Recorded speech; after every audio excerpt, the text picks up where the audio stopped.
another video about Amiodarone. Amiodarone, guys, I just want to quickly give you guys a quick mnemonic, and this is going to be the mnemonic for the adverse effects for Amiodarone. And do also consider that this does not include all of the adverse effects, but it does include some of them, and some that will be quite useful for you guys. So the mnemonic is going to be here called el pet. El in Spanish, obviously, it means the. So the pet or el pet. So that's going to be the mnemonic for today. L will be standard for electrolytes, so there will be changes in electrolytes levels. I'll get into details for each level of one of them. So L is going to be liver function test. The P over here is going to be pulmonary fibrosis. This is one of the many drugs which can, not many, but one of the few drugs which can cause pulmonary fibrosis. ECG, I'll explain that. Entire thyroid functioning test. So just to give you guys a little bit about information about amiodarone, first of all, I would like to talk about the how it affects the thyroid, because amiodarone, it basically contains iodine. So amiodarone contains iodine, and it is structurally very similar to structurally quite similar to the thyroxine. So that's very important to know. And in terms of its functioning, it functions as everything. So its functioning can also be like E as an electrolytes, or E as in everything, which is not an adverse effect, but something to keep in mind. So what do I mean by everything? I mean, like, basically everything. And what I mean is that it can act as a class 1, class 2, class 3, class 4 actions.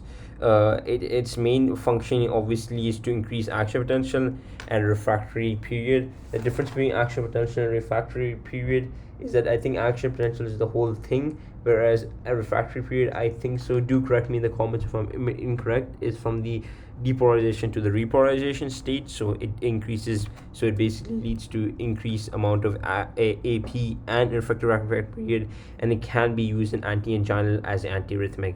Therapeutic uses is that it is used for supraventricular and ventricular tachyarrhythmias. Supraventricular means your atrial, I believe, fibrillation. Just give me a second, I want to just check.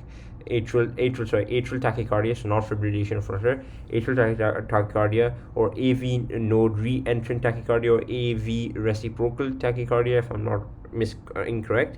And obviously ventricular arrhythmia, so anything above 200 beats per minute or something like that can be. And also side effect is that it can be also, like I said, antiarrhythmic. Pharmacokinetics will be very important because it has a very long half-life. It can last for you have to give this 6 weeks before to initiation of therapy, and is given orally. In terms of its side effect, it is one of the drugs that causes fibrosis. I believe that there's a mnemonic to all the fibrosis. So there are other drugs which cause fibrosis, such as nitrofurantoin, but this amiodarone is one of the drugs which can cause fibrosis. So what will happen is then you're going to get restrictive lung disease. And another thing I want to kind of mention was that it can cause, yes, like I said, a thyroid function test. We have to do that because it can cause, like I said, the side effect which I should be mentioning is that it can cause hyper or hypo thyroidism. So that's really important to keep in mind.